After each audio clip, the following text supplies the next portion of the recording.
Hello student. तो आज हम स्टार्ट करेंगे टॉपिक एटॉमिक स्ट्रक्चर। जो हमारा टॉपिक है एटॉमिक स्ट्रक्चर काफ़ी इंपॉर्टेंट है एग्जाम पॉइंट ऑफ व्यू से। जो जे मेंस होता है, नीट होता है या जे एडवांस होता है, उसमें हर साल इसमें से एटलीस्ट वन क्वेश्चन होता है, वो इंक्लूड होता है। तो ये काफ़ी इंपॉर्टेंट टॉपिक है।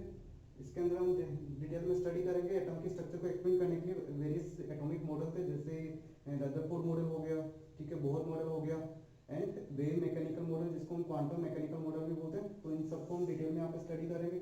इसको स्टडी करने से पहले हम एटम की स्ट्रक्चर होती है वो किससे मिलकर बनी होती है, जो फंडामेंटल पार्टिकल्स होते हैं उनके बारे में यहाँ पे देखेंगे कि उनका डिस्कवरी कैसे हुआ। हमें पता है कि जो एटम है उस वो कॉन्स्टिट्यूट होता है from protons, electrons and neutrons. तो सबसे पहले हम स्टडी करेंगे कि हमारे जो बेसिक फंडामेंटल पार्टिकल्स है एटम्स के, प्रोटॉन्स, इलेक्ट्रॉन्स एंड न्यूट्रॉन्स, उनका डिस्कवरी कैसे हुआ। तो सबसे पहले डिस्कवरी हुआ था, वो था डिस्कवरी ऑफ इलेक्ट्रॉन। तो इलेक्ट्रॉन का डिस्कवरी हुआ था बाई कैथोड रेज एक्सपेरिमेंट, जिसको हम क्या करते हैं, डिस्चार्ज ट्यूब एक्सपेरिमेंट भी बोलते हैं। और ये वाला एक्सपेरिमेंट सबसे पहले परफॉर्म किया था साइंटिस्ट जूलियस ब्रुनकर ने। तो देखते हैं चलो इसके अंदर कैथोड रेज एक्सपेरिमेंट में क्या होता है। तो कैथोड रेज एक्सपेरिमेंट में हम क्या करते हैं, एक डिस्चार्ज ट्यूब लेते हैं, जैसे हमारा सिलेंड्रिकल ट्यूब होता है, इसको हम डिस्चार्ज ट्यूब बोलते हैं यहाँ पे, ठीक है। इसको हमने दो इलेक्ट्रोड से कनेक्ट कर दिया। इलेक्ट्रोड का मतलब यहाँ पे दो मेटल प्लेट्स है, ठीक है, इसको हम इलेक्ट्रोड बोलते हैं। तो इसको हमने एक एक्सटर्नल इलेक्ट्रिक सोर्स से कनेक्ट कर दिया, ठीक है। ये हाई वोल्टेज बैटरी है, इसको हम यूज करते हैं 10 के से 20 के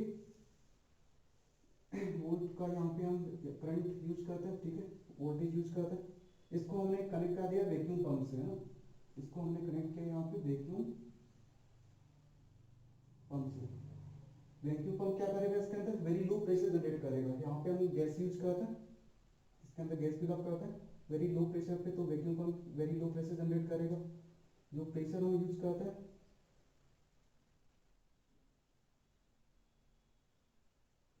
वो होता है around 0.0001 mm of H G के, ठीक है। इतना लो प्रेशर हम यहाँ पे यूज करते हैं। तो हमने बोला कि यहाँ पे जो मेटल प्लेट्स होगी उनको हम डिफाइन करेंगे इलेक्ट्रोड्स। तो ये हो जाएगा हमारा एनोड, ठीक है, ये हो जाएगा हमारा कैथोड,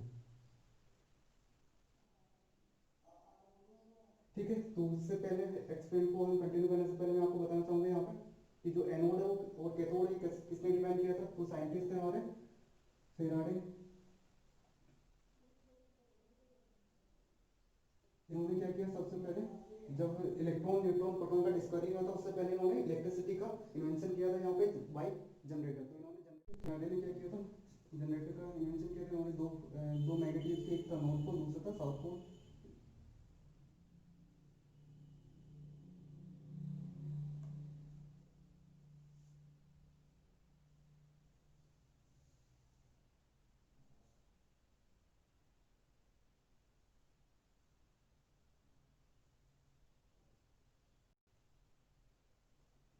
ठीक है, इसको इन्होंने एक्सटर्नल सोर्स से कनेक्ट कर दिया।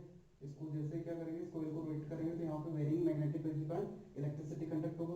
तो इलेक्ट्रिसिटी कंडक्ट होगा तो एक साइड क्या होगा, ठीक है, एक साइड चार्ज यहाँ पे कंडक्ट हो रहा था।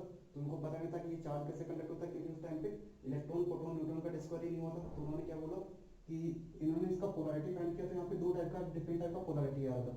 उन्होंने इसको एक को नाम दिया नेगेटिव, दूसरे को पॉजिटिव पोलैरिटी। जो नेगेटिव पोलैरिटी था उसको फेराडे ने नेम किया कैथोड। जो पॉजिटिव पोलैरिटी था उसको फेराडे ने नाम किया एनोड, ठीक है। तो कैथोड और एनोड हम फेराडे के जो एक्सपेरिमेंट उससे डिफाइन हुआ था। तो सेम हम यहाँ पे यूज करेंगे। तो हमने यहाँ पे हाई वोल्टेज बैटरी अप्लाई किया। बैटरी का जो पॉजिटिव टर्मिनल होगा उसको हम डिफाइन करेंगे एनोड। जो पॉजिटिव टर्मिनल से जो इलेक्ट्रोड कनेक्ट होगा, मेटल प्लेट जो कनेक्ट होगा, उसको हम डिफाइन करेंगे एनोड। और जो नेगेटिव टर्मिनल होगा उससे जो कनेक्ट होगा मेटल प्लेट, उसको हम डिफाइन करेंगे कैथोड।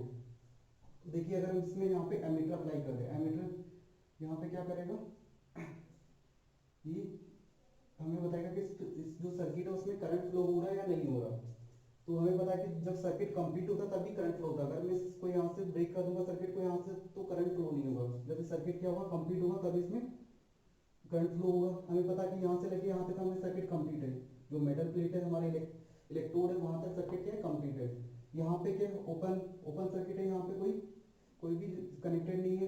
अगर इसमें हम क्या करेंगे, अगर इसको हम हाई वोल्टेज इलेक्ट्रिक सोर्स से अप्लाई करें और इस एमीटर क्या करें डिफ्लेक्शन आएगा तो हमें पता लगेगा कि इसमें क्या हो रहा है, करंट फ्लो हो रहा है। तो करंट क्यों फ्लो होगा, क्योंकि यहाँ पे कोई ना कोई पार्टिकल होगा वो या तो कैथोड से एनोड की तरफ चार्ज को कैरी कर रहा होगा या फिर एनोड से कैथोड की तरफ चार्ज को कैरी कर रहा होगा। तो जूलियस कोलकाता उन्होंने यही फाइंड करने के लिए ये वाला एक्सपेरिमेंट किया कि जो चार्ज कैरियर है ना, जैसे हम इसको क्या कहते हैं, इसको सर्किट को ऑन करते हैं, इसमें से करंट फ्लो होना स्टार्ट हो जाता है। इसका मतलब यहाँ पे डेफिनेटली कोई ना कोई पार्टिकल है वो क्या कर रहा है, चार्ज को कैरी कर रहा है। चार्ज को कहाँ से कहाँ कैरी कर रहा है, या तो कैथोड टू एनोड कैरी कर रहा है या एनोड टू कैथोड कैरी कर रहा है। तो इन्होंने मेनली जो फोकस किया वो इन्होंने कैथोड पे फोकस किया कि कोई ना कोई चार्ज पार्टिकल हो कैथोड से क्या हो रहा है एनोड की तरफ ट्रेवल कर रहा है।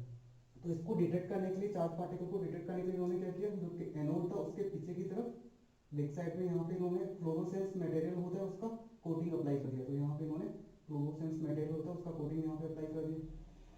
इसको हम बोलते हैं जेडनेस स्टील, जेडनेस कोटिंग। तो इन्होंने मेटल होता है जिंक सल्फाइड, इसका कोटिंग कर दिया। इसका प्रॉपर्टी क्या होता है, जब जैसे इससे कोई हाई वेलोसिटी पार्टिकल आके स्ट्राइक होगा यहाँ पे स्पार्क जनरेट होगा, ग्लो जनरेट होगा। तो इसको हम सर्किट को ऑन करते हैं तो यहाँ से क्या होता है, यहाँ से कोई पार्टिकल होता है वो ट्रेवल करता है और इस यहाँ पे ग्लो जनरेट होना स्टार्ट हो जाता है। यहाँ पे क्या होता है, यहाँ पे ग्लो जनरेट होना स्टार्ट हो जाता है। ठीक है, यहाँ पे ग्लो जनरेट होता है। तो ग्लो जनरेट क्यों होता है, तो जूलियस कोलकर ने सोचा कि यहाँ से क्या हो रहा है, कैथोड से कोई पार्टिकल है वो एनोड की तरफ ट्रेवल कर रहा है। कैथोड से कोई पार्टिकल है वो एनोड की तरफ ट्रेवल कर रहे हैं और इन होल से पास होते हुए जो पीछे की तरफ जेड स्क्रीन में स्ट्राइक हो रहे हैं। तो जो पार्टिकल थे वो कहाँ से जनरेट हो रहे थे, वो कैथोड से जनरेट हो रहे थे। तो इन पार्टिकल बीम को जूलियस कोलकर ने नाम दिया कैथोड रेज। तो इनको जूलियस कोलकर ने नेम किया कैथोड रेज। ठीक है, बाद में हमने फाइंड किया कि जो कैथोड रेज होती है वो किससे मिलकर बनी होती है, वो इलेक्ट्रॉन से मिलकर बनी होती है। तो हमने फाइंड किया कि जो कैथोड रेज है वो इलेक्ट्रॉन से मिलकर बनी होती है। ठीक है, यहाँ पे कुछ क्वेश्चन है जिसको हम आंसर करेंगे। ठीक है, फर्स्ट क्वेश्चन क्या हो सकता है आपके माइंड में कि यहाँ पे देखो हमने वैक्यूम पंप कनेक्ट किया, वैक्यूम पंप यहाँ पे यूज किया। वैक्यूम पंप यहाँ पे क्या करेगा, वेरी लो प्रेशर जनरेट करेगा। इसका मतलब जो हम एक्सपेरिमेंट कर रहे हैं वो वेरी लो प्रेशर पे कर रहे हैं। तो हम वेरी लो प्रेशर पे ही एक्सपेरिमेंट क्यों कर रहे हैं, अगर क्या होगा कि हम यहाँ पे कोई भी गैस यूज ना करें, मान लो हम कंप्लीटली वैक्यूम यूज करें तब क्या होगा। अगर हम इसमें क्या करेंगे, तो हम गैस यूज कर रहे हैं लेकिन हम हाई प्रेशर पे गैस यूज कर रहे हैं, तब एक्सपेरिमेंट के जो रिजल्ट है वो क्या निकलेंगे, तो उसको हम देखते हैं यहाँ पे। ठीक है, फर्स्ट क्वेश्चन क्या हो जाएगा हमारा, वाई वेरी लो प्रेशर।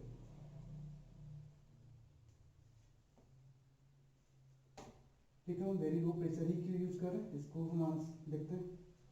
तो अगर हम क्या करें, यहाँ पे कोई भी गैस यूज नहीं करें, अगर हम वैक्यूम यूज करें तो क्या होगा, वैक्यूम इज यूज्ड, तब भी यहाँ पे क्या होता है, अगर हम यहाँ से गैस को रिमूव कर देंगे, यहाँ पे कोई गैस नहीं होगा, हम ओनली क्या करेंगे वैक्यूम यूज करेंगे। तो यहाँ पे जैसे हम क्या करेंगे, वोल्टेज को इंक्रीज कर देंगे तो पर्टिकुलर वैल्यू पे यहाँ से क्या होगा, फिर से चार्ज कंडक्ट होना स्टार्ट हो जाता है, यहाँ पे इलेक्ट्रिसिटी फ्लो होता है और यहाँ पे जो डेडनेस स्क्रीन है उस पर स्पार्क जनरेट होते हैं ना, स्पार्क जनरेट होते हैं लेकिन इनका इंटेंसिटी क्या होता है, वेरी लो होता है। ठीक है, जो स्पार्क जनरेट होता है, जो ग्लो जनरेट होता है उसका इंटेंसिटी बहुत लो होता है ना, इजीली विजिबल नहीं होता। तो अगर हम वैक्यूम यूज करेंगे तो इसका इंटेंसिटी ऑफ ग्लो, या हम बोल सकते हैं इंटेंसिटी ऑफ लाइट क्या होगा, वेरी लो होगा। तो हम यहाँ पे बोलेंगे अगर हम वैक्यूम यूज करें तो इसका रिजल्ट क्या निकलेगा, current flow, but intensity of light is very low. जो इंटेंसिटी ऑफ लाइट है वो बहुत कम होती है।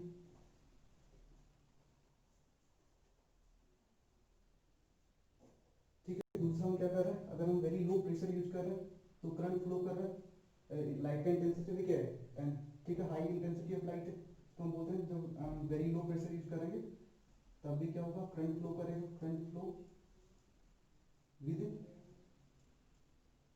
High intensity of light.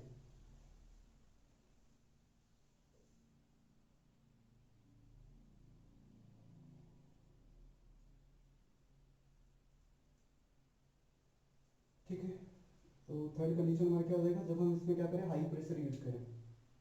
If high pressure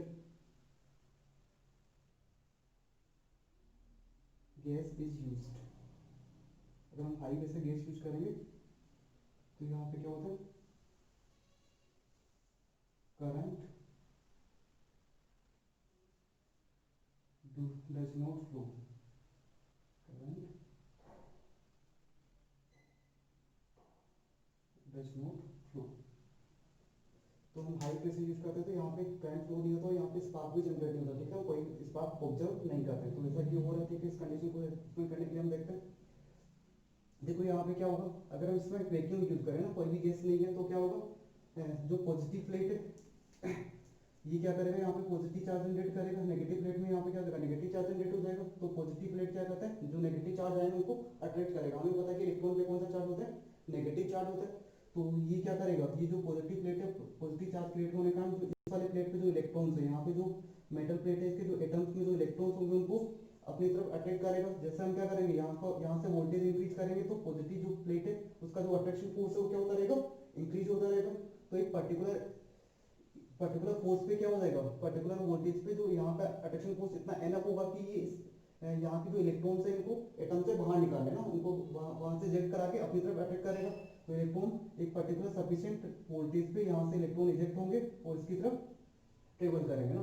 तो यहाँ से ट्रेवल करेंगे तो यहाँ से क्या होगा, करंट फ्लो होगा और यहाँ से ग्लो जनरेट होगा, लेकिन उसका इंटेंसिटी लो क्यों होता है, और जो हम जब वेरी लो प्रेशर हम यूज करते हैं तब इंटेंसिटी हाई क्यों होता है। इसको एक्सप्लेन करने के लिए हम देखेंगे, देखो यहाँ पे क्या होता है, इसको मैं यहाँ पे एक्सप्लेन करता हूँ। जैसे हम क्या करते हैं, ये हमारा कैथोड है, ये हमारा एनोड है ना, ये हमारा कैथोड हो गया, ये हमारा एनोड हो गया।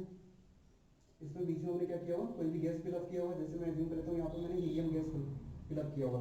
तो यहाँ से क्या होगा, इलेक्ट्रॉन क्या होगा, एमिट होगा, और ये क्या करेगा, एनोड की तरफ ट्रेवल करेगा। जैसे एनोड की तरफ ट्रेवल करेगा तो ये क्या होगा, बीच में जो हमारा हीलियम एटम है, ठीक है, हीलियम एटम उससे जाके स्ट्राइक हो जाएगा। तो जैसे हीलियम एटम से हाई वेलोसिटी इलेक्ट्रॉन क्या होगा, स्ट्राइक होगा, तो हीलियम एटम क्या हो जाता है, आयनाइज हो जाता है, ठीक है। तो जैसे क्या होगा, इलेक्ट्रॉन से वो किस पे ऊपर जा रहा है, हीलियम एटम पे जा रहा है, तो हीलियम एटम को क्या कर देगा, ये आयनाइज कर देगा, ठीक है। हीलियम एटम आयनाइज हो जाएगा, आयनाइज होने के कारण इसमें से जो इलेक्ट्रॉन्स है वो रिमूव हो जाएंगे। हीलियम एटम क्या हो जाएगा, ये He2 प्लस प्लस 2 इलेक्ट्रॉन यहाँ से रिमूव होंगे, और एक इलेक्ट्रॉन क्या था पहले से था, टोटल कितने कितने इलेक्ट्रॉन हो जाएंगे, यहाँ से 3 इलेक्ट्रॉन हो जाएंगे ना। 2 इलेक्ट्रॉन कहाँ से निकले, हीलियम से, प्लस एक इलेक्ट्रॉन पहले से, टोटल यहाँ पे 3 इलेक्ट्रॉन हो गए। तो गैस क्या करता है, गैस यहाँ पे इलेक्ट्रॉन सप्लाई कर रहा है ना, एक्स्ट्रा इलेक्ट्रॉन सप्लाई हो रहा है गैस से, है ना। तो यहाँ पे जैसे क्या होगा, यहाँ से कुछ इलेक्ट्रॉन्स रिमूव होंगे, ठीक है, इमिट होंगे कैथोड से, और वो क्या करेंगे, गैस के पार्टिकल से, गैस के एटम्स से उनसे जाके स्ट्राइक होंगे। तो गैस के मॉलिक्यूल वो आयनाइज हो जाएंगे, आयनाइज होंगे तो उनसे इलेक्ट्रॉन्स रिमूव होंगे, तो इलेक्ट्रॉन्स रिमूव होंगे वो क्या हो जाएंगे, तो इंटेंसिटी ऑफ इलेक्ट्रॉन्स क्या हो जाएगा, इंक्रीज हो जाएगा, नंबर ऑफ इलेक्ट्रॉन्स इंक्रीज होगा। तो यहाँ पे लाइट का जो इंटेंसिटी है ना, जो करंट का इंटेंसिटी है वो इंक्रीज होगा, क्योंकि यहाँ पे कंसिडर करते हैं हम अगर हम गैस यूज नहीं करेंगे तो यहाँ पे क्या होगा, very less number of electrons वो जनरेट होंगे, यहाँ पे स्ट्राइक होंगे, तो हमें इजीली विजिबल नहीं होगा। लेकिन जैसे हम गैस यूज करते हैं वेरी लो प्रेशर पे, तो यहाँ पे नंबर ऑफ इलेक्ट्रॉन इंक्रीज हो जाते हैं, तो यहाँ पे जो स्ट्राइक करने वाले इलेक्ट्रॉन्स है उनका नंबर भी क्या हो जाएगा, इंक्रीज होगा। तो यहाँ से जो ग्लो है उसका इंटेंसिटी इंक्रीज हो जाएगा ना। तो ये वाले 2 पॉइंट समझ में आ गए कि अगर हम वैक्यूम यूज करेंगे तो क्या होगा, ओनली जो इलेक्ट्रॉन्स कहाँ से रिमूव होंगे, अगर हम वैक्यूम यूज कर रहे हैं तो electrons are only emitted from cathode. तो हम वैक्यूम में लिखेंगे, in this case electrons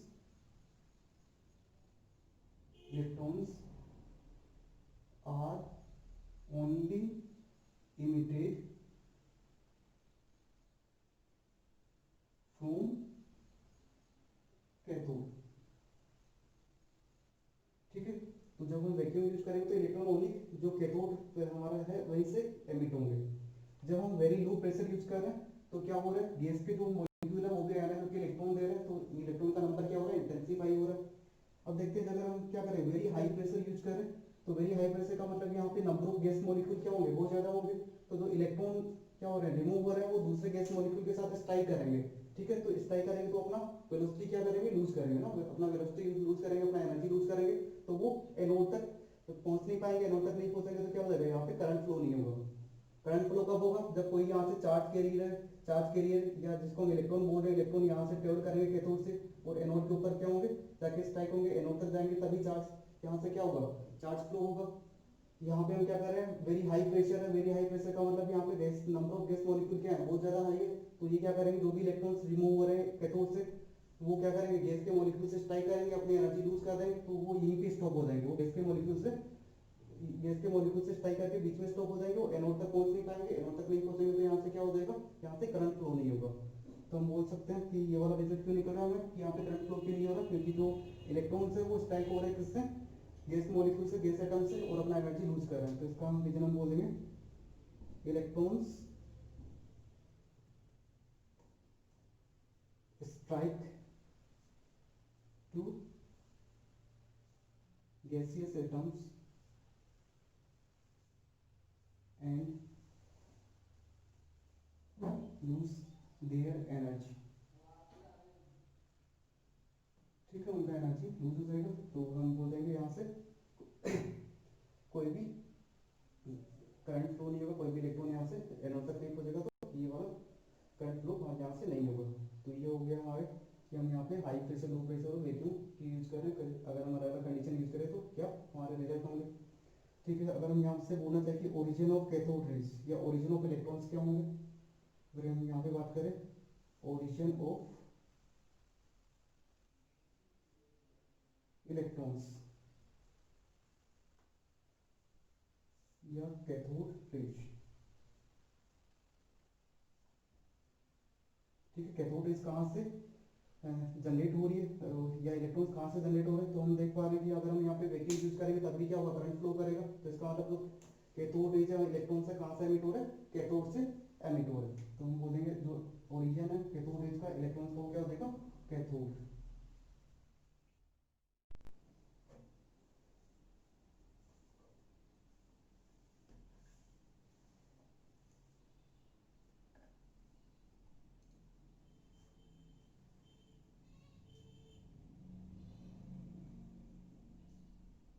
ठीक है, नेक्स्ट हम डिस्कस करेंगे प्रॉपर्टीज ऑफ कैथोड रेज। सो उसका फर्स्ट प्रॉपर्टी होता है cathode rays travel in straight path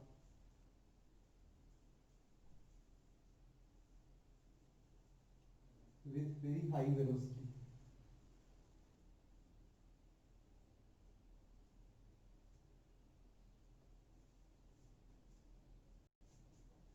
जो कैथोड रेज होती है वो वेरी हाई वेलोसिटी के साथ एक स्ट्रेट पाथ में ट्रेवल करती है। तो देखो ये वाला जो रिजल्ट है हम कैसे ऑब्टेन करेंगे। तो यहाँ पे हमने क्या किया, अगर जो कैथोड रेज है इसके पाथ में हम क्या कर देंगे, कोई भी ऑब्जेक्ट, सॉलिड ऑब्जेक्ट यहाँ पे पुट कर देंगे। अगर हम यहाँ पे कोई भी सॉलिड ऑब्जेक्ट पुट कर दें तो जो एनोड के पीछे की तरफ यहाँ पे क्या हो रहा था, इसका शेडो जनरेट हो रहा था, यहाँ पे इसका शेडो जनरेट हो रहा था।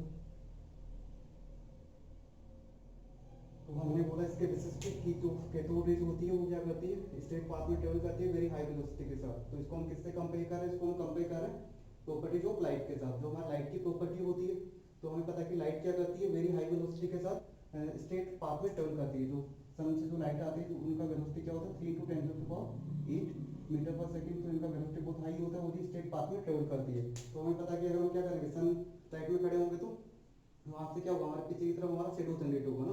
तो सिमिलर टाइप से यहाँ पे होता है, अगर कोई भी पार्टिकल है वो क्या करेगा, अगर वो एक स्ट्रेट पाथ में ट्रेवल करेगा विद वेरी हाई वेलोसिटी, तो वो क्या करेगा, उसके अगर पाथ के अंदर कोई भी सॉलिड ऑब्जेक्ट होगा तो उसका पीछे की तरफ शेडो कास्ट होगा ना, शेडो बनेगा। तो इसको हम कंपेयर कर रहे हैं किसकी प्रॉपर्टी से, लाइट की प्रॉपर्टी के साथ। तो सेम प्रॉपर्टी ये शो कर रहा है यहाँ पे। जैसे हम क्या करेंगे, यहाँ पे सॉलिड ऑब्जेक्ट यहाँ पे पुट करेंगे तो इसका शेडो जनरेट हो जाएगा। इसके बेसिस पे हम बोल सकते हैं कि जो कैथोड रेज होती है वो स्ट्रेट पाथ में ट्रेवल करती है और इनका वेलोसिटी क्या होता है, बहुत हाई होता है ना। इनका वेलोसिटी अगर कंपेयर करते रहो 10⁻6 मीटर पर सेकंड के ऑर्डर का होता है। ठीक है, ये हो गया फर्स्ट प्रॉपर्टी। सेकंड प्रॉपर्टी हम बोलेंगे यहाँ पे जो कैथोड रेज होती है, कैथोड रेज कंसिस्ट ऑफ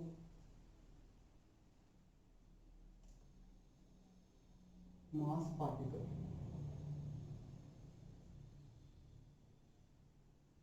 ठीक है। तो हम बोल देंगे कैथोड रे होती है वो ऐसे पार्टिकल से मिलके बनी होती है जिनका कुछ ना कुछ मास होगा ना, मास पार्टिकल का मतलब उनका कुछ ना कुछ रेस्ट मास होगा। ये वाला हम बताएंगे ये जो रिजल्ट है कैसे ऑब्टेन हो रहा है, ये होगा बाई मोमेंटम ट्रांसफर। तो क्या करती है जो कैथोड कैथोड रेज होती है वो क्या करती है मैकेनिकल इफेक्ट जनरेट करती है। Cathode rays generate mechanical effect.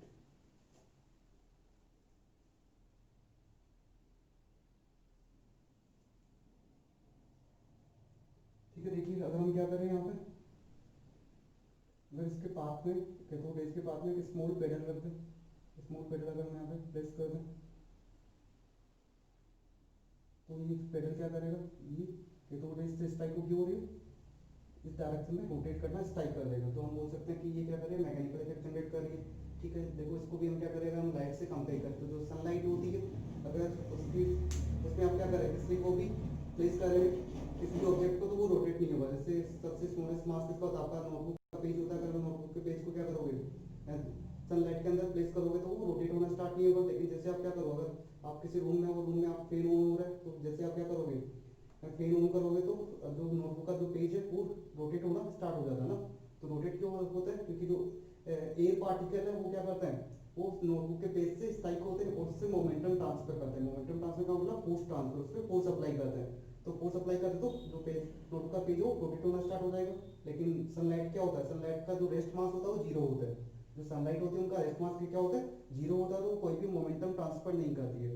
तो ये जो मोमेंटम ट्रांसफर या मैकेनिकल इफेक्ट है ये किसका प्रॉपर्टी है, ये प्रॉपर्टी होता है प्रॉपर्टी जो मास पार्टिकल। तो ये होता है प्रॉपर्टी जो मास पार्टिकल, कोई भी मास पार्टिकल होगा वही क्या करेगा मोमेंटम ट्रांसफर करेगा। तो हमने यहाँ पे स्मॉल पेडल रखा, स्मॉल पेडल क्या हो गया रोटेट होना स्टार्ट हो गया। इसका मतलब कोई जो कैथोड रेज होती है वो मास पार्टिकल होती है, ये इस पे स्ट्राइक होगी तो मोमेंटम ट्रांसफर करेगी और ये रोटेट होना स्टार्ट हो जाए। तो हम बोल सकते हैं कैथोड रेज होती है उनका कुछ ना कुछ मास होगा। ठीक है, जो थर्ड प्रॉपर्टी है वो होगा cathode raise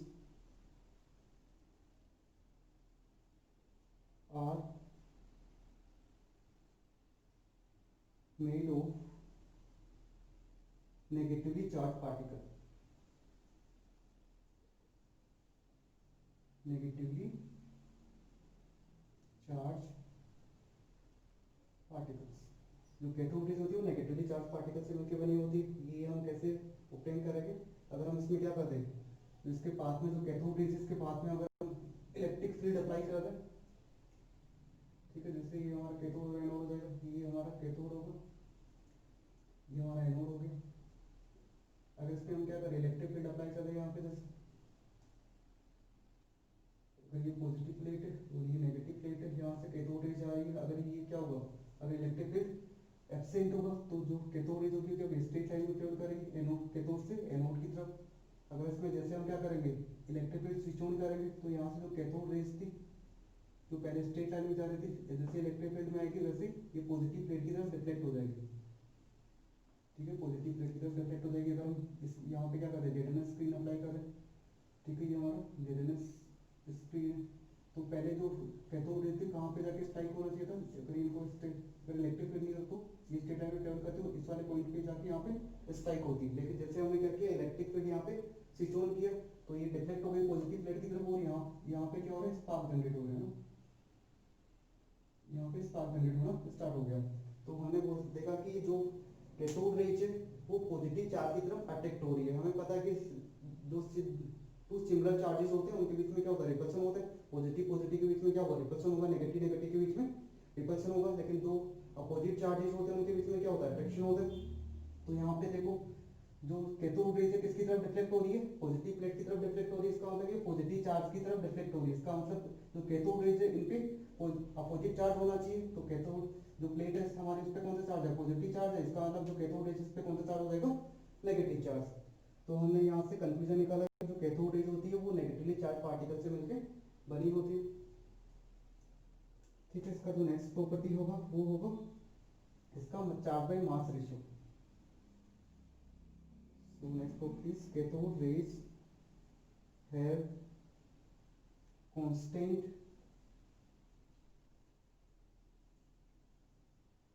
charge by mass ratio, जिसको हम ई बाई एम रेशियो भी डिफाइन करते हैं। ई का मतलब चार्ज है, एम का मतलब मास हो जाएगा, ई बाई एम रेशियो जो कि आता है 1.76 इंटू 10⁻11 कूलम पर केजी।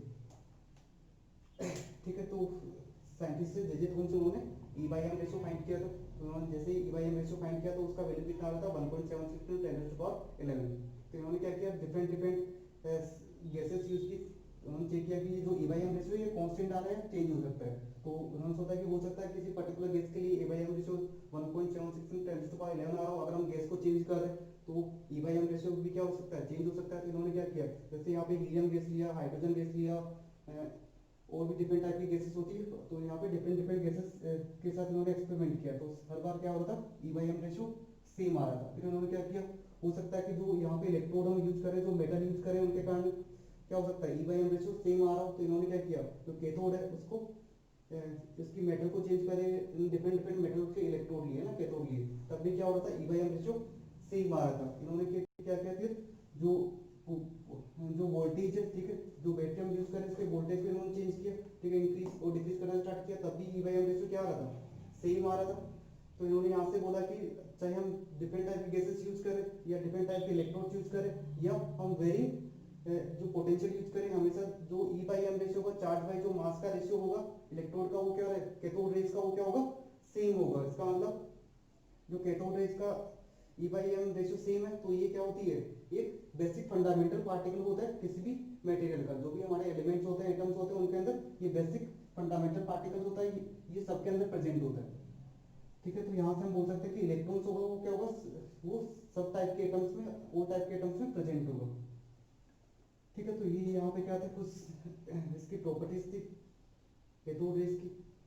तो साइंटिस्ट जे जे थॉमसन उन्होंने ई बाई एम रेशियो कैलकुलेट किया। देन साइंटिस्ट आए हमारे मिलिकन्स, उन्होंने मिलिकन ऑयल डोप एक्सपेरिमेंट के थ्रू इसका चार्ज फाइंड किया। तो जो चार्ज का वैल्यू आ रहा था, ये तो जो चार्ज का वैल्यू आ रहा था वो किसने फाइंड किया, मिलिकन्स, साइंटिस्ट थे मिलिकन्स। उन्होंने मिलिकन्स ऑयल ड्रॉप एक्सपेरिमेंट के थ्रू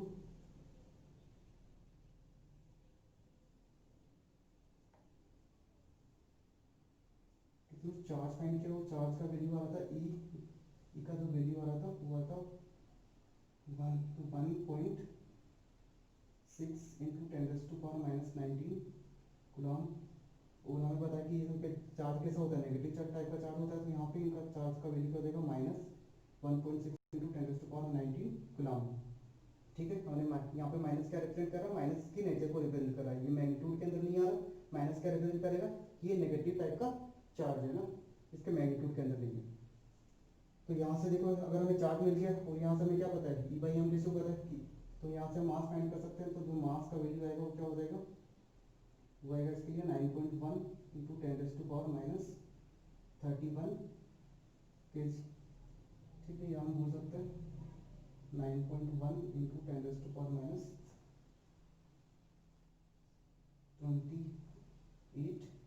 ग्राम। ठीक है, हम स्टडी करेंगे डिस्कवरी ऑफ प्रोटॉन। तो डिस्कवरी ऑफ प्रोटॉन के लिए जो साइंटिस्ट गोल्डस्टीन, उन्होंने जो कैथोड जमा डिस्चार्ज ट्यूब एक्सपेरिमेंट था उसको रिपीट किया। ठीक है, तो जो जूलियस फुल्का थे उन्होंने मेनली फोकस किया कैथोड के ऊपर। उन्होंने सोचा कि यहाँ से कैथोड से कुछ रेज है वो क्या हो रही है, एनोड की तरफ ट्रेवल कर रही है। तो दूसरे साइंटिस्ट है गोल्डस्टीन, उन्होंने सोचा कि हो सकता है कि एनोड से भी कोई ना कोई रेज है वो एमिट हो रही हो और कैथोड की तरफ ट्रेवल कर रही हो। तो इस पर उन्होंने एनोड पे फोकस किया। तो इनोड पे फोकस करने के लिए उन्होंने क्या किया, सेम यहाँ पे जो कैथोड की बैकवर्ड साइड में यहाँ पे कोट कर दिया फ्लोरोसेंस मटेरियल्स, जो कि हमारा क्या होता है, जेडनेस जिंक सल्फाइड होता है, जेडनेस होता है। तो यहाँ पे इन्होंने जेडनेस का कोटिंग कर दिया। ठीक है, इसको इन्होंने परफोरेटेड कर दिया, इसमें कुछ होल्स क्रिएट कर दिए ना, जो इस बार कैथोड उसमें उन्होंने होल क्रिएट कर दिया यहाँ पे।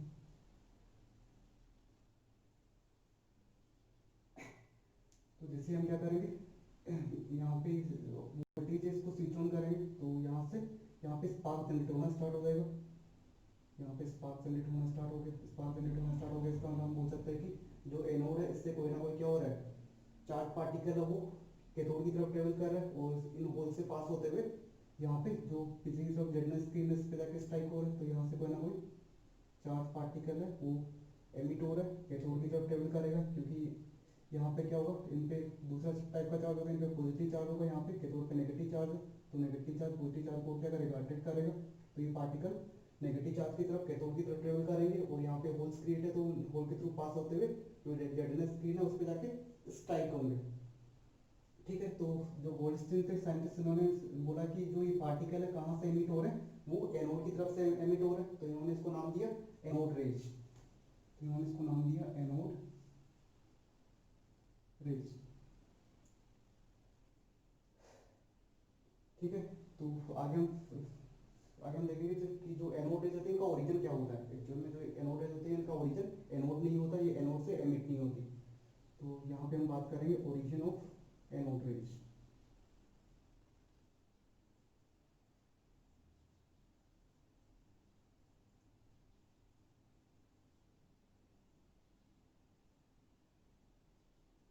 ठीक है, यहाँ पे फर्स्ट क्वेश्चन हमारे माइंड में ये भी क्वेश्चन आ सकता है कि जब जूलियस पूल कर दो कैथोड रेज एक्सपेरिमेंट कर रहे थे, तो उनके माइंड में क्यों नहीं आया कि यहाँ पे कोई ना कोई पार्टिकल है वो एनोड से ट्रेवल करके कैथोड की तरफ भी स्ट्राइक हो सकता है। उन्होंने यहीं पे क्यों फोकस किया, उन्होंने कैथोड पे ही क्यों फोकस किया, उन्होंने एनोड पे फोकस क्यों नहीं किया। तो इसका आंसर हम यहाँ से दे सकते हैं कि देखो, अगर हम यहाँ पे वैक्यूम यूज करें, अगर हम यहाँ पे कम्प्लीटली वैक्यूम यूज करें, तो हमें पता है कि यहाँ पे क्या होगा, ओनली इलेक्ट्रॉन्स होंगे, इलेक्ट्रॉन्स यहाँ से एमिट होंगे और यहाँ से ट्रेवल करेंगे। हमें पता है कि जो प्रोटॉन्स होता है एटम में, प्रोटॉन को हम इजीली रिमूव नहीं कर सकते है ना। जो एटम होगा वो स्टेबल है, अगर मैं यहाँ पे कोई मेटल एटम है तो मेटल में से प्रोटॉन को रिमूव नहीं कर सकते, इसका मतलब कोई प्रोटॉन होगा वो यहाँ से एमिट नहीं होगा। तो अगर हम यहाँ पे कम्प्लीटली वैक्यूम यूज करेंगे, अगर हम यहाँ पे गैस यूज ना करें, तो यहाँ से कोई भी प्रोटॉन होगा वो एमिट नहीं होगा। इसका मतलब इस डायरेक्शन में क्या होगा, कोई भी स्पार्क जनरेट नहीं होगा। अगर हम कम्प्लीटली वैक्यूम होगा तो इस डायरेक्शन में कोई भी स्पार्क जनरेट नहीं होगा। तो इसलिए जो साइंटिस्ट है जूलियस प्रोपर, उन्होंने इस पर फोकस नहीं किया। लेकिन गोल्डस्टीन ने देखा कि जब हम वैक्यूम यूज करते हैं तब तो यहाँ पे कोई भी स्पार्क जनरेट नहीं होता, लेकिन अगर हम क्या करें, कोई भी गैस यूज करें वेरी लो प्रेशर पे, प्रेशर अगेन हम कितना रखेंगे, 0.001 mmHg, अगर हम इतना प्रेशर पे कोई गैस यूज करें तो यहाँ पे स्पार्क जनरेट होना स्टार्ट हो जाता है ना। तो स्पार्क जनरेट होंगे, इसका मतलब कोई ना कोई चार्ज पार्टिकल वो कैथोड की तरफ ट्रेवल कर रहा है, कैथोड की तरफ ट्रेवल कर रहा है और यहाँ पे जाकर स्ट्राइक हो रहा है। लेकिन हमारा मेन क्वेश्चन ये है कि जो पॉजिटिव चार्ज पार्टिकल है, ठीक है, हमने इसको पॉजिटिव नाम क्यों दिया, क्योंकि ये किसकी तरफ अट्रैक्ट हो रहा है, ये नेगेटिव प्लेट की तरफ अट्रैक्ट हो रहा है, तो इस पे कौन सा चार्ज होना चाहिए, इस पे पॉजिटिव चार्ज होना चाहिए। तो मैं इसको पॉजिटिव पार्टिकल बोल रहा हूँ। तो ये पॉजिटिव पार्टिकल है, ये एनोड से जनरेट हो रहा है या कहीं और से जनरेट हो रहा है ना, मेन क्वेश्चन हमारा ये है। तो देखो यहाँ पे क्या होता है, जैसे हम क्या करेंगे, यहाँ पे कोई गैस यूज करेंगे, अगर हम यहाँ पे क्या करेंगे, गैस यूज करेंगे,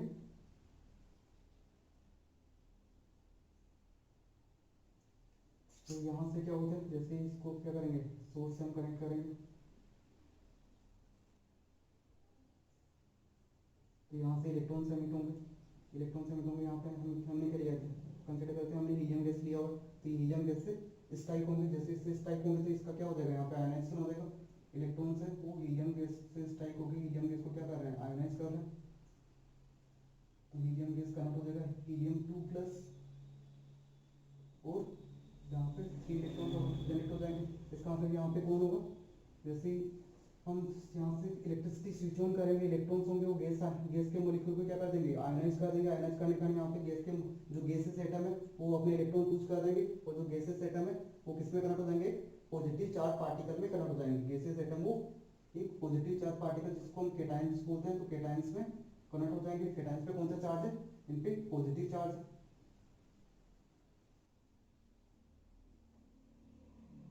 इन पे पॉजिटिव चार्ज है। तो यहाँ पे क्या होंगे, यहाँ पे इलेक्ट्रॉन तो होंगे, साथ में यहाँ पे क्या होगा, पॉजिटिव चार्ज केटाइंस भी होंगे।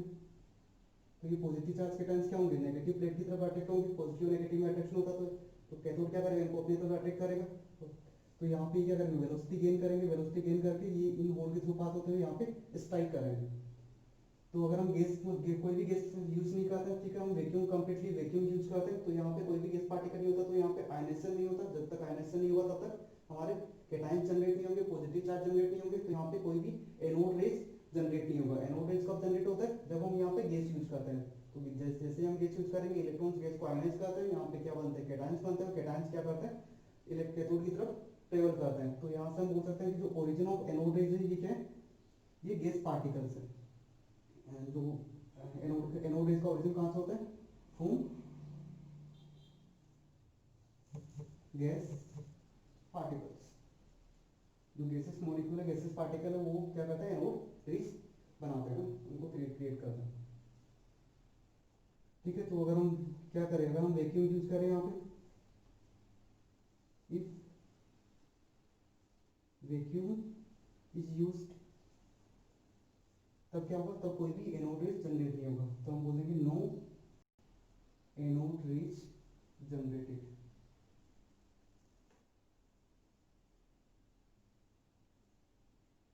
ठीक है, दूसरा हम बोल सकते हैं कि जो एनोड रेज है मेनली किससे मिलकर बना होता है, न्यूक्लियस से मिलकर बना होता है, पॉजिटिव चार्ज एटम से मिलकर बना होता है। ठीक है, पॉजिटिव चार्ज कैटायन से मिलकर बना होता है। तो यहाँ से हम बोलेंगे anode rays is consist of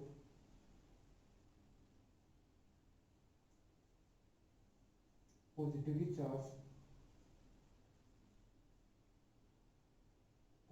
charged ion।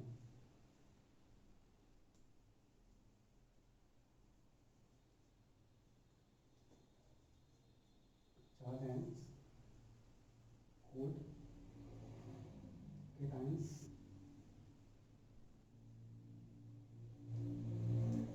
ठीक है, और बाद में हमने रदरफोर्ड एक्सपेरिमेंट के थ्रू फाइंड किया कि जो कैटायंस होते हैं इनके न्यूक्लियस के अंदर कौन प्रेजेंट होता है, इनके न्यूक्लियस के अंदर प्रोटॉन्स प्रेजेंट होते हैं। तो हम बोल सकते हैं कि जो हमारा पॉजिटिव चार्ज कैटायंस होगा उसमें मेनली कौन होंगे, उनमें मैक्सिमम नंबर ऑफ प्रोटॉन्स होंगे। तो हम बोल सकते हैं कि जो कैटायंस होता है वो कंसिस्ट होता है फ्रॉम प्रोटॉन्स से।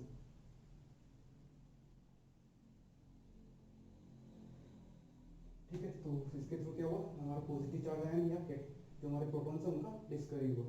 तो नेक्स्ट जो पार्ट है उसमें हम डिस्कस करेंगे जो एनोड रेज होती है, प्रोटॉन्स होते हैं, उनका क्या प्रॉपर्टीज होते हैं।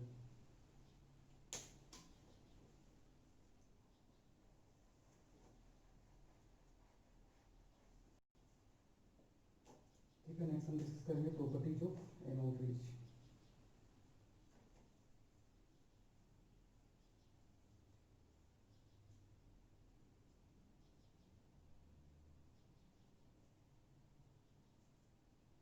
ठीक है, तो फर्स्ट प्रॉपर्टी क्या हो जाएगा, एनोड रेज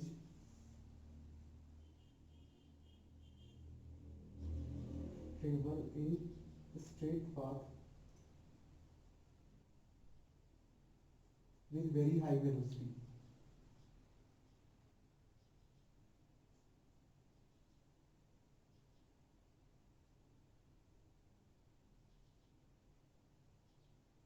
ठीक है, तो फर्स्ट प्रॉपर्टी क्या हो जाएगा, जो एनोड रेज होती है वो क्या होती है, स्ट्रेट पाथ में ट्रेवल करती है विद वेरी हाई वेलोसिटी। ये हम कैसे फाइंड करेंगे, फिर से हम क्या करेंगे, सेम एक्सपेरिमेंट परफॉर्म करेंगे। यहाँ पे कोई भी अगर हम सॉलिड मटेरियल, सॉलिड पार्टिकल्स यहाँ पे ऑब्जेक्ट पुट कर दें, तो सॉलिड ऑब्जेक्ट का यहाँ पे क्या होगा, जो कैथोड के पीछे करके यहाँ पे शेडो कास्ट होगा, शेडो बन जाएगा। ठीक है, शेडो जनरेट हो जाएगा। तो हम क्या बोल रहे हैं कि ये क्या होती है, एनोड रेज होती है, वो भी सिमिलर टाइप से स्ट्रेट पाथ में ट्रेवल करते हैं with very high velocity.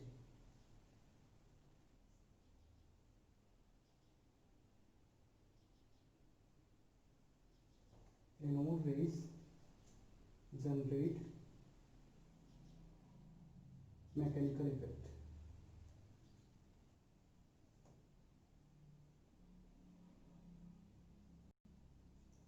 So they are made of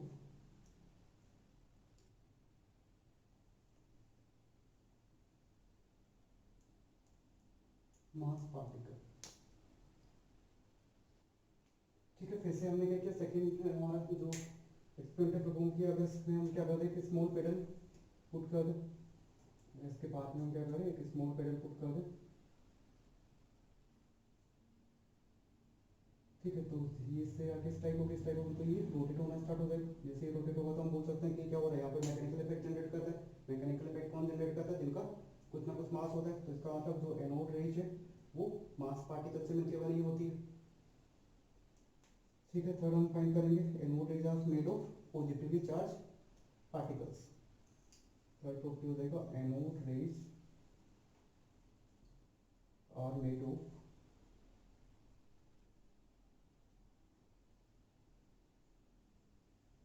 positively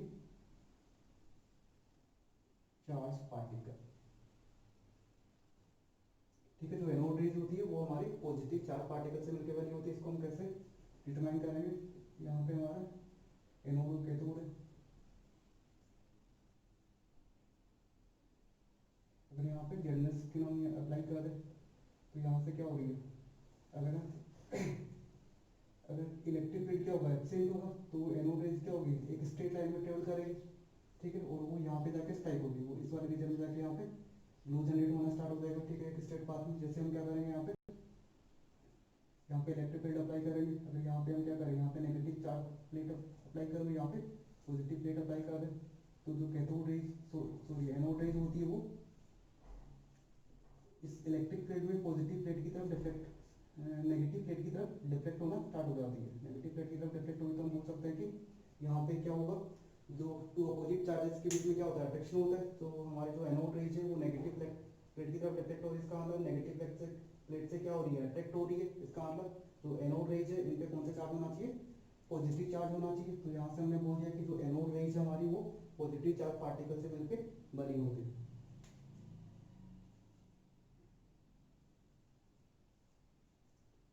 ठीक है, इसका point number 4, anode rays has anode rays have different charge by mass ratio.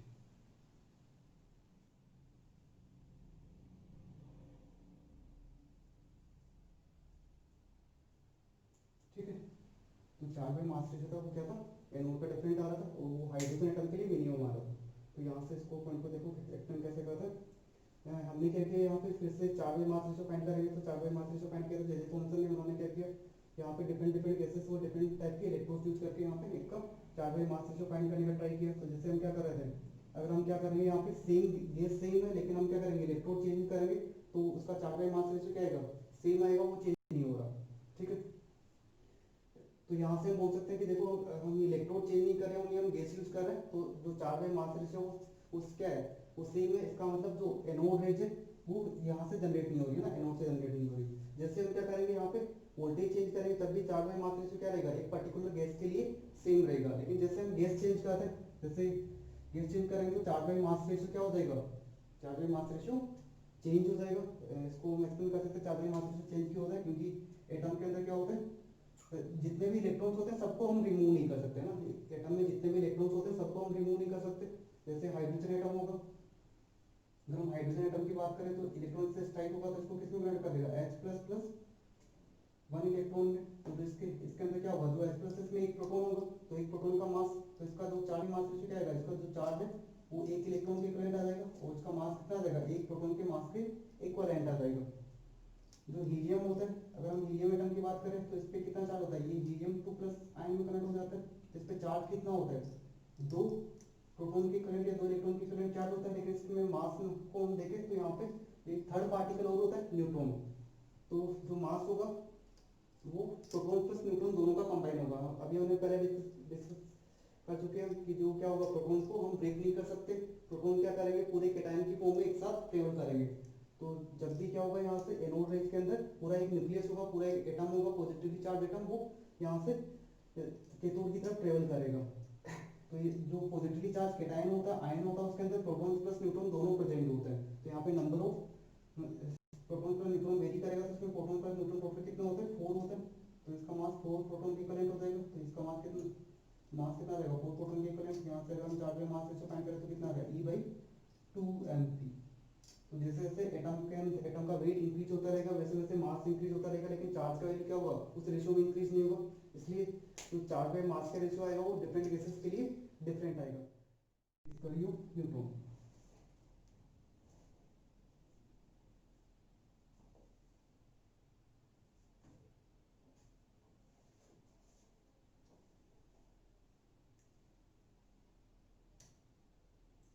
ठीक है, इसके लिए न्यूट्रॉन के लिए हमारे पास एक इंटरेस्टिंग स्टोरी है।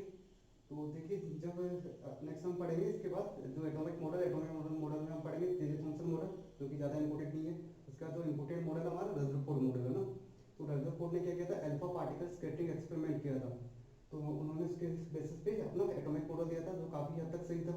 तो जो साइंटिस्ट से दूसरे हमारे जेम्स चैडविक, इन्होंने सोचा कि जो रदरफोर्ड ने जो एक्सपेरिमेंट किया, जो अल्फा पार्टिकल स्कैटरिंग एक्सपेरिमेंट किया, वो उन्होंने रोंग किया, उसके रिजल्ट ऐसे नहीं आने चाहिए ना। तो जो साइंटिस्ट है जेम्स चैडविक, वो चाह रहे थे कि वो क्या करे, जो रदरफोर्ड है साइंटिस्ट रदरफोर्ड, उनको रोंग प्रूव करे। तो उन्होंने रोंग प्रूव करने के लिए सेम एक्सपेरिमेंट उन्होंने परफॉर्म किया, लेकिन उन्होंने क्या किया, जो मेटल था वो चेंज कर दिया। जो रदरफोर्ड ने क्या किया था, गोल्ड फॉइल के ऊपर अल्फा पार्टिकल का स्ट्राइक किया था, ठीक है, अल्फा पार्टिकल स्कैटरिंग एक्सपेरिमेंट किया था। तो उन्होंने गोल्ड फॉइल की जगह बेरिलियम, इस पर जो मेटल यूज किया वो बेरिलियम लिया। तो जो साइंटिस्ट है जेम्स चैडविक, उन्होंने सेम एक्सपेरिमेंट परफॉर्म किया। यहाँ पे जो अल्फा पार्टिकल का स्ट्राइक करा है उन्होंने बेरिलियम पे, ठीक है, बेरिलियम पे उन्होंने अल्फा पार्टिकल का स्ट्राइक करा है। तो ठीक है, यहाँ से जो रिजल्ट आ रहे थे वो रदरफोर्ड मॉडल को तो क्या कर रहे थे, प्रूव कर ही रहे थे। जो रदरफोर्ड के जो एक्सपेरिमेंट के जो रिजल्ट थे सेम रिजल्ट ऑब्टेन हो रहे थे, लेकिन साथ में उन्होंने बाई लक फाइंड किया कि यहाँ से एक डिफरेंट टाइप का जो पार्टिकल है वो इमिट हो रहा है, और उसका कोई भी चार्ज नहीं होता है ना। तो चार्जलेस पार्टिकल यहाँ से इमिट हो रहा है, एक न्यूट्रल पार्टिकल इमिट हो रहा है। तो उन्होंने इसको नाम दिया न्यूट्रॉन। तो उन्होंने बाई लक, जो साइंटिस्ट है जेम्स चैडविक, उन्होंने न्यूट्रॉन का डिस्कवरी किया। तो जो न्यूट्रॉन का डिस्कवरी हुआ था वो हुआ था आफ्टर रदरफोर्ड एटॉमिक मॉडल के बाद में। तो इसको हम डिटेल में डिस्कस करेंगे कहाँ पे, इसको पहले हम क्या करेंगे, रदरफोर्ड मॉडल डिस्कस करेंगे, उसके बाद में इसको दोबारा हम डिटेल में डिस्कस करेंगे कैसे इन्होंने एक्सपेरिमेंट परफॉर्म किया था। जैसे मैं इसका इक्वेशन बता देता हूँ आपको कि यहाँ पे हम अल्फा पार्टिकल को स्ट्राइक करेंगे। तो देखो अल्फा पार्टिकल का मतलब क्या होता है, अल्फा पार्टिकल का मतलब होता है हीलियम न्यूक्लियस। अगर हीलियम एटम में से हम क्या करेंगे, 2 इलेक्ट्रॉन को रिमूव कर देंगे, तो जो बाकी जो उसका न्यूक्लियस बचा होगा उसको हम डिफाइन करेंगे अल्फा पार्टिकल।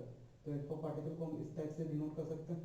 अल्फा पार्टिकल होता है उसमें उसका एटॉमिक नंबर 2 होता है, उसका मास नंबर 4 होता है, उस पर चार्ज कितना होता है, +2 होता है। इसका मतलब उसमें 2 प्रोटॉन्स होते हैं, 2 न्यूट्रॉन्स होते हैं, एंड उस पर कोई भी इलेक्ट्रॉन्स नहीं होता, तो उसका चार्ज कितना हो जाएगा, +2 हो जाएगा। बेरिलियम होता है, बेरिलियम को हम कैसे रिप्रेजेंट करते हैं, 4 and 9। इसका जो मास नंबर होता है वो 9 होता है, और इसका एटॉमिक नंबर कितना होता है, 4 होता है। इसका मतलब क्या हो जाएगा, जो बेरिलियम है इसमें 4 प्रोटॉन्स होते हैं एंड 5 न्यूट्रॉन्स होते हैं। टोटल इसका मास नंबर कितना हो जाएगा, 9 हो जाएगा। तो यहाँ पे जैसे हम अल्फा पार्टिकल का स्ट्राइक कराएंगे,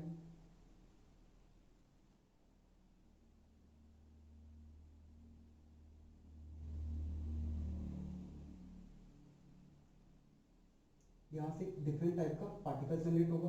तो हमें पता है कि कोई भी अगर केमिकल रिएक्शन है उसमें टोटल मास क्या होना चाहिए, total mass plus energy conserve रहना चाहिए, ठीक है। तो एनर्जी में थोड़ा बहुत वेरिएशन आ सकता है, लेकिन मास ऑलमोस्ट क्या रहेगा, कांस्टेंट रहेगा। तो देखिए यहाँ पे कितने प्रोटॉन्स है, हीलियम के पास 2 प्रोटॉन्स है, और जो बेरिलियम है उसके पास 4 प्रोटॉन्स है। टोटल प्रोटॉन्स कितने होने चाहिए, 6 होने चाहिए।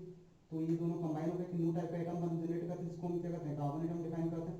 तो टोटल प्रोटॉन्स कितने हो जाएंगे, 6 हो जाएंगे। तो 6 प्रोटॉन्स किसमें होते हैं, कार्बन एटम होता है। तो यहाँ पे कार्बन एटम जनरेट होगा दोनों के कॉम्बिनेशन से। कार्बन का जो मास होता है कितना होता है, 12 होता है।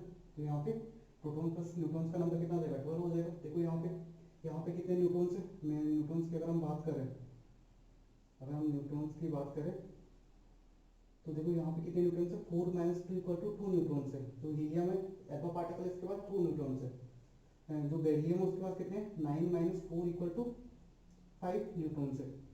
और यहाँ पे टोटल कितने न्यूट्रॉन्स है, यहाँ पे 12 - 6 = 6 न्यूट्रॉन्स है, ठीक है। यहाँ पे देखो कंबाइन दोनों को अगर मैं कंबाइन करूँगा तो यहाँ से हो सकता है मेरे पास टोटल कितने न्यूट्रॉन्स है, 7 न्यूट्रॉन्स है। तो जो नया आइटम बना हमारे पास कार्बन, उसमें कितने न्यूट्रॉन्स है, 6 न्यूट्रॉन्स है। तो जो एक एक्स्ट्रा न्यूट्रॉन था वो बाहर एमिट हो रहा है ना, वो बाहर एमिट हो रहा है। इसका मास नंबर 1 होता है, एटॉमिक नंबर 0 होता है, इस पे चार्ज क्या होता है, कोई भी चार्ज नहीं होता। तो जैसे ही उन्होंने क्या किया, यहाँ पे एक न्यू टाइप का चार्ज जनरेट होता है उसका।